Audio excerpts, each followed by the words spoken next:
انور علیگی ایک ایسا نام جو پر اسرار ناول لکھنے میں بہت خاص سمجھا جاتا ہے۔ ان کی مشہور ناول خالی گھر، ہوشربا اور سفید محل کسی تعارف کے محتاج نہیں۔ ہزار داستان بھی انہی ناولوں میں شمار ہوتا ہے جو ہم آپ کے لیے لائے ہیں۔ یہ ایک ایسا ناول ہے جو آپ کو سانپوں کی پراسرار دنیا کی سیر کروائے گا۔ اگر آپ کو ہمارا ناول پسند آئے تو ہمارا چینل ضرور سبسکرائب کیجیے گا۔ نینی نے ورشی کے نزدیک پہنچ کر کہا، اچھا چلتی ہوں، تم اچھی طرح دروازہ بند کر لو۔ ٹھیک ہے، ورشی مسکرا کر کہنے لگی، اور نینی کے جانے کے بعد دروازہ اندر سے بند کر کے وہ برہا کے نزدیک پہنچی۔ اس نے برہا کے چہرے سے کالی چادر ہٹائی۔ وہ معصوم بچی بڑے مزے سے سو رہی تھی۔ سوتے ہوئے وہ اتنی پرکشش لگ رہی تھی کہ بے اختیار روشن نے اسے چوم لیا۔ یوں تو ورشی نے اب تک کئی بچیوں کی پرورش کی تھی اور آنے والی بچیاں ایک سے ایک ہوتی تھیں، لیکن اس نے برہا جیسی بچی ابھی تک نہیں دیکھی تھی۔ وہ اتنی خوبصورت تھی کہ اس کے چہرے پر نظر ڈال کر بندہ اس کے حسن کے جال میں پھنس جاتا تھا۔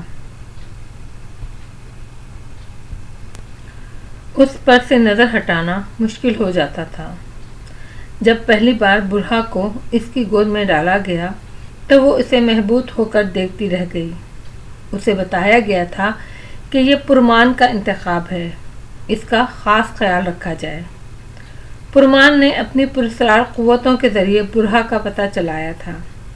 اس نے دیوانگ کو اس کے حصول کے لیے روانہ کیا۔ چمکتے سر والے دیوانگ نے روشن رائے کو لکھی باغ کے راستے میں روک لیا تھا اور اپنی پیشن گوئی کے ذریعے اسے ٹھیک ٹھاک ڈرا دیا تھا۔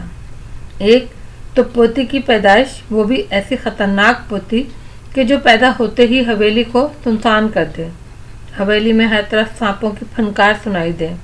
ایک سانپ تو پہلے ہی اس کے تعاقب میں تھا، اب اسے اپنی پوتی کو حویلی میں رکھ کر خود کو تباہ کرنا نہیں تھا۔ اسے تو ویسے ہی لڑکیوں سے نفرت تھی، لڑکی کے ساتھ اس کی ماں بھی پسندیدہ شخصیت نہ تھی۔ وہ اپنی منصوبہ بندی میں لگا ہوا تھا کہ قسمت نے یاوری کی۔ دیوانگ کی پیشن گوئی نے اس کا سارا مسئلہ حل کر دیا۔ اس نے پوتی کے ساتھ منحوس بہو سے بھی نجات حاصل کر لی۔ اس نوزائیدہ بچی کو، جس کا نام بعد میں پرمان نے برہا رکھا، اسے ایک اونٹ پر ڈال کر صحرا میں ہانک دیا۔ کچھ دور تو روشن رائے کے نمک خوار گھوڑے پر سوار اس اونٹ کے پیچھے دوڑے۔ جب انہوں نے دیکھا کہ وہ اونٹ اپنی دم میں بندھی گھنٹی کی آواز پر ناک کی سیر میں دوڑا چلا جاتا ہے تو انہوں نے اپنا گھوڑا واپسی کے لیے موڑ لیا۔ اونٹ پر پالنا بندھا تھا اور پالنے میں کپڑوں میں لپٹی برہا لیٹی تھی۔ ابتدا میں وہ بلک بلک کر روئی، مگر روتے روتے اسے نیند آ گئی۔ اونٹ صحرا میں سفر کرتا رہا یہاں تک کہ صبح ہو گئی۔ سورج ابھی نمودار نہیں ہوا تھا، لیکن اجالا پھیلنا شروع ہو چکا تھا۔ اونٹ نے اب دوڑنا بند کر دیا۔ اس کی دم میں بندھی گھنٹی کھل کر کہیں گر گئی تھی۔ وہ تیز تیز چل رہا تھا کہ اچانک ایک گھوڑے پر سوار ہورا نمودار ہوا۔ اس سیاہ فام وحشی نے اونٹ کی نکیل پکڑ کر اسے روکا اور پالنے سے برہا کو نکالا اور گھوڑے پر بیٹھ کر ریت اڑاتا مغرب کی جانب روانہ ہو گیا۔ ابھی سورج کی پہلی کرن نمودار ہوئی تھی کہ ہورا کے سامنے ایک گھنا جنگل نمودار ہوا۔ وہ اس جنگل میں داخل ہو گیا اور پھر پرپیچ راستوں پر گھوڑا دوڑاتا سرخ اینٹوں سے بنی ایک اونچی عمارت کے سامنے پہنچ گیا۔ عمارت کے بھاری پردے دروازے کے سامنے پہنچ کر وہ گھوڑے سے اترا اور جھومتا ہوا دروازے کی طرف بڑھا۔ اس نے برہا کو ایک ہاتھ سے سنبھالا اور دوسرے ہاتھ سے کندھے پر لٹکی زنجیر اتاری اور اس زنجیر کو گھما کر اس میں بندھی گھنٹی کو زور زور سے دروازے پر مارا اور دھاڑ کر بولا، میں ہوں برہا، میں ہوں ہورا، میں ہوں ہورا۔ دروازہ ایک دم کھل گیا۔ یہ ایک قلعہ نما عمارت تھی۔ اندر چھوٹے بڑے سرخ مکان بنے ہوئے تھے۔ ان مکانوں کے تمام دروازے سفید تھے۔ ہورا کا سب سے بڑا حویلی نما مکان کے سامنے جا کر رکا۔ اس مکان کی دیواریں سفید اور دروازے سرخ تھے۔ یہ پرمان کا محل تھا۔ میں ہوں ہورا، اس وحشی نما شخص نے دروازے پر